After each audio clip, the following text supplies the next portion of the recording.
Yes, major history, and I would like to comment recent uh, case of Miss Kada Scott, who was unfortunately discovered several days ago. A lifeless body was discovered by police, according to a tip-off that her remains would be located there near an abandoned middle high school in a wooded area near there. The suspected perpetrator was already in custody as a person of interest or a suspect in the disappearance of Miss Kada Scott and has been charged with her demise and various other crimes related to it. Now, this is a very interesting case because the apprehended individual, I believe his name is Keon King, had been arrested by the authorities in a case quite similar to the disappearance of Kada Scott. He had been apprehended as a violent predator in a kidnapping and possible attempted murder case against another female. So this begs the question: why did his violent predator allowed on the streets out on bail, given his predilection for violence and predator behavior?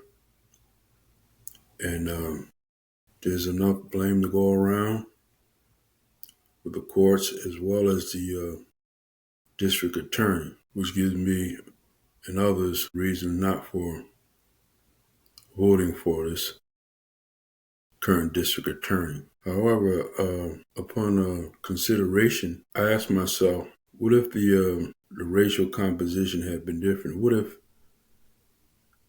this Keon King had attacked and attempted to strangle or harm a person who was not African American, you know? And this is a presumption of mine. I'm assuming that his first victim was African American, but assuming that she was, what if the victim in the first case were white, say, and would Mr. King would still been allowed to roam the streets? Personally, in my opinion, I don't think so, because in some circumstances, some cases, some situations, race does matter. It doesn't matter in each and every individual case or circumstances, but in some it does. And I think in this case it probably did because the victim was African American. He was released in spite of his history of violence and stalking and allowed to continue his criminal and violent activities. Currently incarcerated, but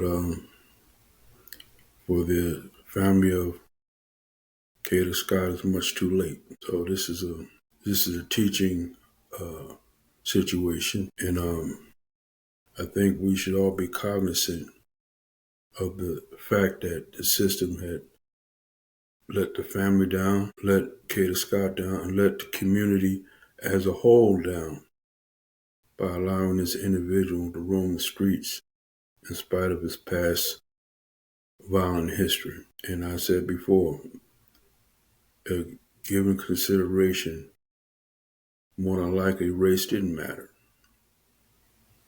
And remains to be seen whether this individual will be given the appropriate uh, sentence if and when he is found guilty of the crimes he's charged with.